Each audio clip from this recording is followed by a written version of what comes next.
joined today by Assistant Attorney General for the Criminal Division, Leslie Caldwell. I'm also joined by the United States Attorney for the Central District of California, Eileen Decker.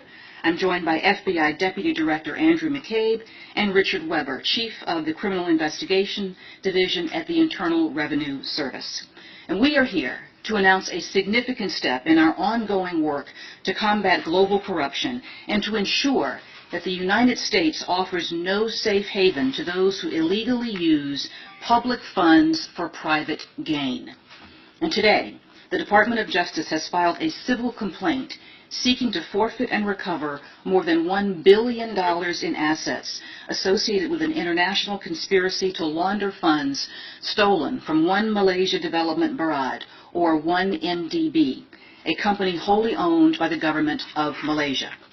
Now, the $1 billion in assets that we're discussing today are just a portion of the more than $3 billion that was stolen from 1MDB and laundered through American financial institutions in violation of United States law.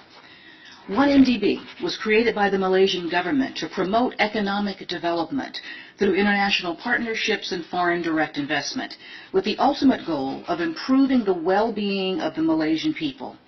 But unfortunately, sadly, tragically, a number of corrupt 1MDB officials treated this public trust as a personal bank account. Now, our complaint alleges that from 2009 through 2015, these officials and their associates conspired to misappropriate and launder billions of dollars from 1MDB. And as my colleagues will explain in further detail, the co-conspirators laundered their stolen funds through a complex web of opaque transactions and fraudulent shell companies with bank accounts in countries around the world, including Switzerland, Singapore, and the United States. Now, the funds were then used to purchase a range of assets for the conspirators and their relatives and associates, including high-end real estate in New York and Los Angeles, artworks by Vincent van Gogh, Claude Monet, and a jet aircraft. Today's case is the largest single action ever brought by the Department's Kleptocracy Asset Recovery Initiative, which was established by Attorney General Eric Holder in 2010 to forfeit the proceeds of foreign official corruption and, where possible, to use the recovered assets to benefit the people harmed.